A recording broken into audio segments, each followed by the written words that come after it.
Time to talk to the opposition. The Shadow Business and Trade Secretary Andrew Griffith joins me. A very good morning to you. Good morning. Good to see you. Let's pick up, first of all, on the news overnight. Encouraging to see a change in tone from President Trump towards Ukraine?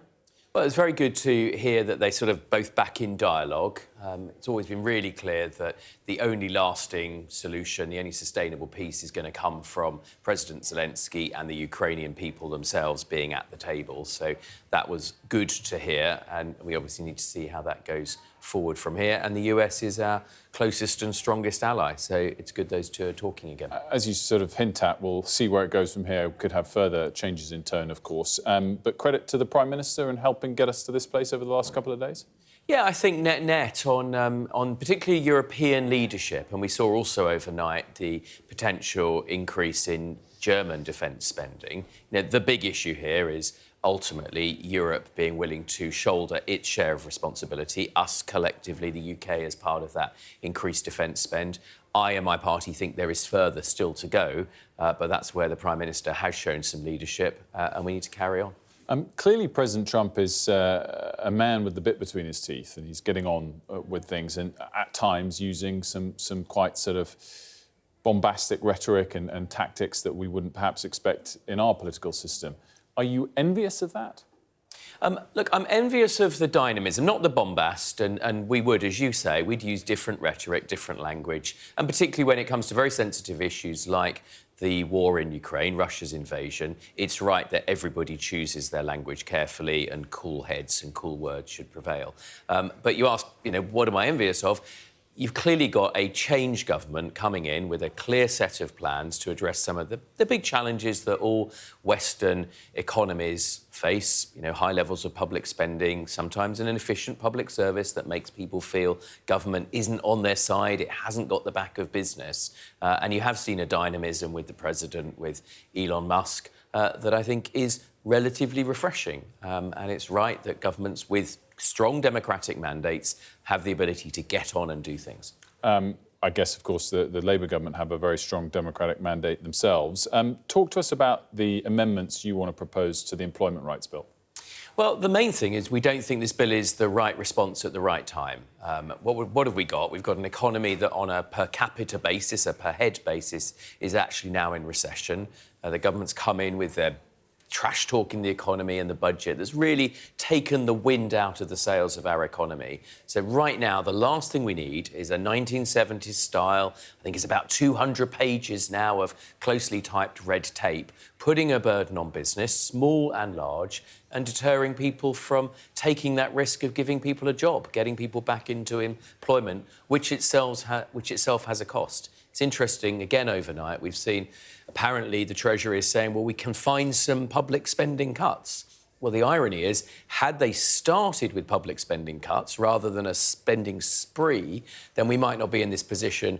Pensioners, farmers, businesses wouldn't be facing down the barrel of, I think in just 3 weeks' time now, some of those April tax rises kick in. But the last month or two of economic data has been encouraging.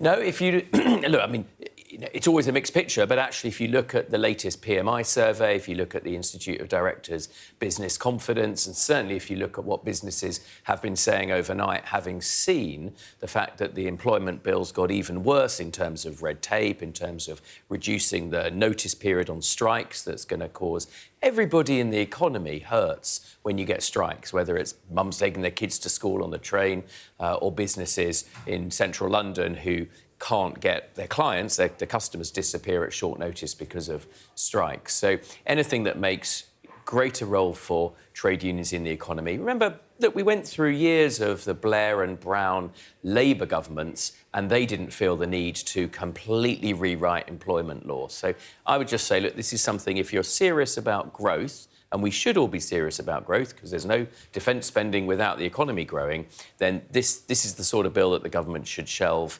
We support them when they try and invest more in defence. Let's do more of that and less red tape and attacking business. Where would you like to see defence spending get to in the short term?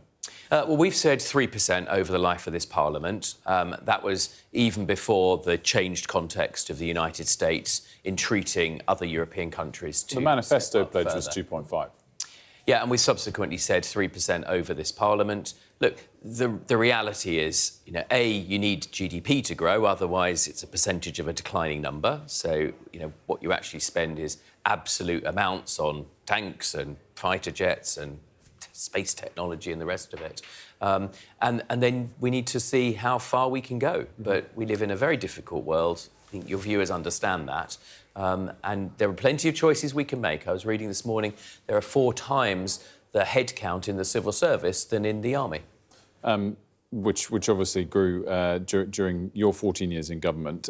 Let's just reflect on the army and the armed services. It's been interesting to see the comments in the last 24 hours in response to what the Vice President of the United States had to say about the armies of Europe. Was that a poor choice of language on the part of J.D. Vance?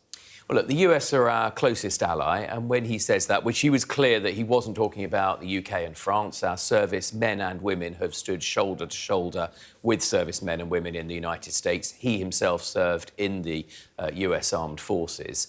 But the point that I have sympathy for, and actually our Prime Minister has sympathy for, is that European nations, which don't universally even spend 2% the NATO minimum on defence, do need to step up. I was in business before politics.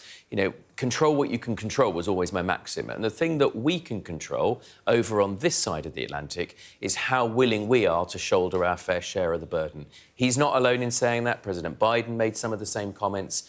So his discussion's been out there for a long time, and it is time that we all need to step up, and if that means hard choices, then we need to make those. Andrew Griffith, thanks for joining us. Good to see you.